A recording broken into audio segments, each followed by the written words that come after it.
So next up, we have a question from Lee. In the past, when buying a new bike, one would prioritize the frame because the components, group set, wheels, etc., can always be upgraded later.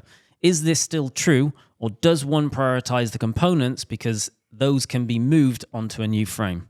I think it's actually a really good question. It's definitely something that I have, I guess, experimented with in the past. I always used to work on the basis of so alloy frames was specifically something I was interested in. So I always used to get the best alloy frame I could, and then I would upgrade the components until they were as best as I could possibly afford. And I'd ended up with a really cool, relatively light, durable bike. Well, durable in the sense that I could crash it in crit races and probably still be fine.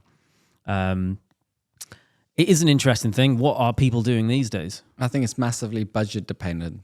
So if your budget allows, if it's a massive budget, then do whatever you want. But I would say if your budget's middle of the road and you have plans on upgrading your bike eventually, then you need to start thinking where's the best place to spend the money. Upgrade your bike as in your frame, do you mean? Frame or group set or wheels. So right. Depending on what you buy. It's just such a complex thing to get into because certain expensive frames aren't better than certain cheaper frames. We've established a group sets from something like a Rival to a Red or a 105 to Dura Ace. It's a bit of weight. It's not really going to perform that much better. So it depends where you start, what your starting point is, and where you're going. It? So yes, I was saying if you're going to buy a bike for £3,000 as an example, I would prioritize the group set and the wheels, because if you buy something like SRAM Force and a decent set of wheels, but a more entry-level frame set, you will keep that group set on several bikes and then later swap your frame out. So it's a bit of a... But if you're buying a frame set that's £3,000 and you're spending, obviously that's an extreme, and you spend very little on an incredibly basic 8-speed group set, you're just not going to enjoy the bike to start off with. Yeah, I actually think, so from when I used to dabble with how I wanted to build my bikes many years ago, I actually think the difference in the space between group sets has narrowed so much.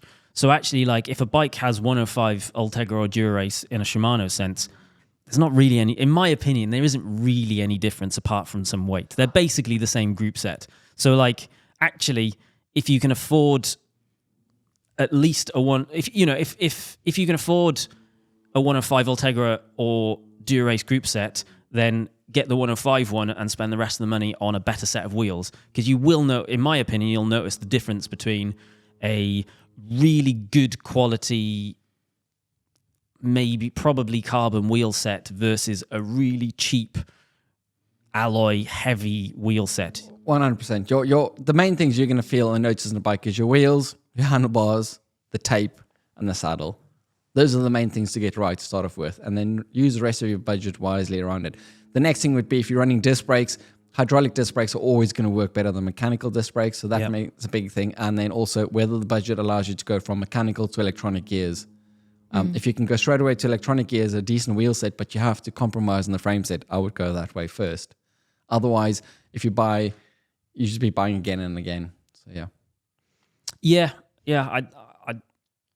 I think that's a good point. I do like the idea of buying a bike to a set thing and then planning on upgrading stuff if you can, but be sensible about it. Try and not waste as much. If you're going to buy a set of alloy wheels, buy a nice set of alloy wheels where you think if you get carbon down the line, you can still use the alloy wheels as like a winter wheel set or as a training wheel set. Maybe this is actually something that we can maybe even make a video about in the future. Almost like the things to consider. Like, for example, if you're buying, like, there are really good alloy wheels. It doesn't have to be a carbon wheel set, but to make it a really good alloy wheel set, it will probably have sealed bearings rather than cone bearings.